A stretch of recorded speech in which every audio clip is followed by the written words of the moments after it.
दोस्तों, अमेरिका और ईरान से जुड़ी एक बहुत बड़ी खबर निकलकर सामने आई है, जहां पिछले 12 दिनों से अमेरिका का युद्धपोत यूएसएस अब्राहम लिंकन खड़ा हुआ है और अब वो वहां से निकलने की कोशिश कर रहा है कि खाड़ी देशों का सहयोग न मिलने के बाद वो चाहता है कि वो वापस साउथ चाइना सी में चला जाए, जिससे उसकी साख बच सके।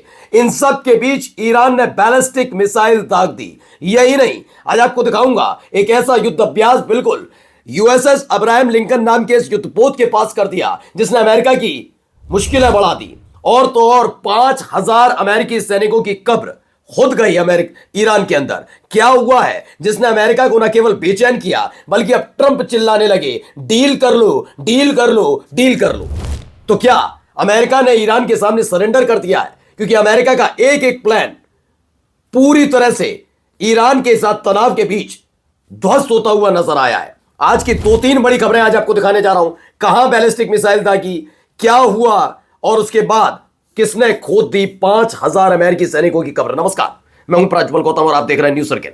सबसे पहले एक खबर निकलकर सामने आई है। इस खबर को जरा देखिए, इस वीडियो को गौर से देखिएगा। आसमान में एक लकीर नजर आएगी। यह लकीर जा कहां रही है? यह लकीर दरअसल सिर्फ दिखाने भर की नहीं है, दरअसल ये बैलिस्टिक मिसाइलें दागी गई हैं। उसके बाद के सबूत है। Ballistic missile launch have been recorded in Iran, probably exercise और अ टेस्ट। दावा किया जा रहा है कि एक दो जगह नहीं, ईरान के अलग अलग हिस्सों में इस तरीके से बैलिस्टिक मिसाइल दागी गई और उसके बाद हड़कंप मच गया है। अब आप अंदाजा लगाइए, क्योंकि युद्धपोत खड़ा है, इतने दिन से युद्धपोत खड़ा है, उसमें 2 टर्म चलते हैं। पहले एक वक्त पर एक जेट, जो अमेरिका के जेट है, वो उस युद्धपोत से उड़ान भरते हैं, 2-3 घंटे आसमान में समुद्री वाले इलाके में रहते हैं, फिर लैंड करते हैं, थोड़ी देर रेस्ट किया जाता है, फिर एक और, जिससे हम ताकत दिखाते रहे। लेकिन अभी तक कोई भी बैलिस्टिक मिसाइल या किसी मिसाइल का इस्तेमाल अमेरिका नहीं कर पाया। लेकिन यहां पर ईरान ने ऐसे वक्त में, जब उसके बिल्कुल समुद्री तट से कुछ ही दूरी पर जो समुद्री एरिया है ईरान का, वहां पर अमेरिका का युद्धपोत खड़ा बैलिस्टिक मिसाइल दाग दी। इससे जुड़ी कुछ तस्वीरें भी निकलकर सामने आई।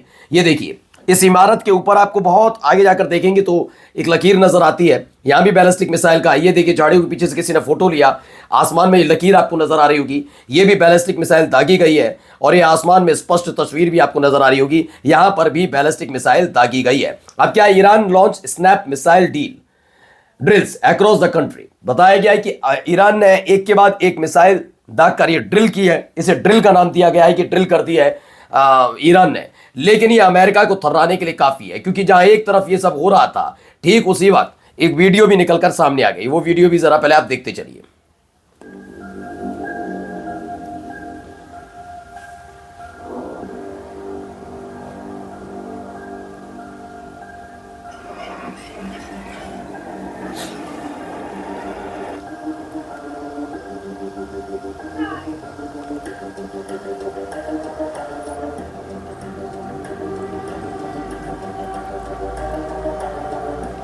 तो ईरान ने अपने पूर्ववर्ती युद्ध अभ्यास का एक ऐसा वीडियो जारी किया जिसके जरिए वो युद्ध की स्थिति में अपनी ताकत के उम्दा प्रदर्शन का दावा कर रहा है। खामनेई पहले ही कह चुके हैं कि युद्ध हुआ तो ये ईरान तक सीमित रहने वाला नहीं है, बल्कि रीजनल वॉर यानी क्षेत्रीय टकराव यहां पर होगा। ट्रंप एयरक्राफ्ट कैरियर डिप्लॉयमेंट के बावजूद ईरान के साथ डील तलाश रहे हैं, यानी पूरी तरह से दाव अमेरिका का उल्टा पड़ता नजर आ रहा है। मैं पहले भी कह चुका हूं कि अमेरिका और ईरान की ताकत को अगर मिसाइल और हथियारों से नापा जाए तो अमेरिका ज्यादा मजबूत नजर आता है। लेकिन ये जरूरी नहीं कि जो मजबूत देश है, जिसके पास अत्याधुनिक हथियार है, वो दुनिया के किसी भी देश पर जाकर हमला कर दे। ये बहुत मुश्किल होता है। इराक में, सीरिया में जो किया अमेरिका ने, वो ईरान में करना बहुत मुश्किल है, क्योंकि वहां विभाजन बहुत था, खंडित बहुत, और ये हालात ईरान के बन जाते अगर समय रहते खामनेई साहब आगे ना आते और प्रदर्शनकारी शांत ना होते। तो बिल्कुल इराक और सीरिया की तर्ज पर अमेरिका का प्लान ईरान में घुसने का था, इन दंगाइयों के सहारे। लेकिन यहां यह प्लान पूरी तरह से फेल हुआ। इसी दंगे की आड़ में वो उन्होंने अपना युद्धपोत भेजा था कि यहां एक तरफ दंगा हो रहा है, जो ईरान से पड़ोसी देश चिढ़ते हैं, वो भी साथ देंगे। दंगा ईरान का अंदर उलझा हुआ है, बाहर से हमला होगा और ईरान हो जाएगा रिजीम चेंज वाला मसला, यानी कोलैप्स हो जाएगी सरकार। लेकिन हो गया उल्टा। ना केवल खामेनेई साहब के एक ऐलान के बाद उन्होंने जो संबोधित किया, ईरान में जो प्रदर्शनकारी थे वो शांत हुए और दंगाई छनकर सामने आ गए, जिसमें मोसाद के एजेंट पकड़े। इसके साथ साथ अमेरिका का प्लान कि युद्धपोत के सहारे डरा धमका का खेल हो जाएगा, ना वो हुआ और ना कोई पड़ोसी देश साथ आया, सारा का सारा कोलैप्स हो चुका है। अब वो कह रहे हैं डील कर लो, डील कर लो, क्योंकि ईरान की जो आक्रामकता है वो लगातार बढ़ती जा रही है। अत्याधुनिक हथियार उसने अपने तोपखाने से बाहर निकाले, बैलिस्टिक मिसाइल का इस्तेमाल किया, और इन सब के बीच एक और खबर आई। ये तस्वीर देखिएगा, ये तस्वीर कोई सीवर सिस्टम का नहीं है, ये कोई तस्वीर यहां पर गटर नहीं बनाए गए हैं। दरअसल ये अमेरिकी सैनिकों की कब्रें हैं। जी हां, ये ईरान के राजधानी तेहरान के बाहरी इलाके में ऐसी कई कब्र बनाई गई हैं। दावा है कि ऐसी 5000 कब्र बनाकर तैयार कर दी गई हैं, इस उम्मीद के साथ, इस आशंका के साथ कि अगर अमेरिका अटैक करता है, और अमेरिका की कमांडो, क्योंकि आज से 5 दिन पहले भी हमने आपको बताया कि अमेरिका ये प्लान कर रहा है कि वेनेजुएला वाली तर्ज पर अमेरिका के सैनिक कमांडोज जो है वो ईरान में जाए और वही करे जो वेनेजुएला में किया। ये हो जाता, मैं भी कहता हूं ये हो भी जाता, अगर दंगाई इसी तरीके से अपने मंसूबे में कामयाब रहते। लेकिन वो मुनासिब अब नहीं नजर आता, क्योंकि अब अंदर की आग पूरी तरह से बुझने की कगार पर है। अब वो लोग पकड़े जा रहे हैं जो इजराइल के थे और मोसाद एजेंट ईरान को थर्राने आए थे। अब यहां पर हालत खराब हो रखी है, पसीना पसीना हो गया है ट्रंप भी। अब ये 5000 जैसे ही कब्रों की तस्वीर, मिसाइल अटैक, युद्धाभ्यास निकल कर आया। डोनाल्ड ट्रंप की भाषा शैली बदलती नजर आ रही है। क्या कह रहा है डोनाल्ड ट्रंप, जरा पहले उनको सुनिए, हालत क्या है जरा सुनिए, क्या कह रहे हैं।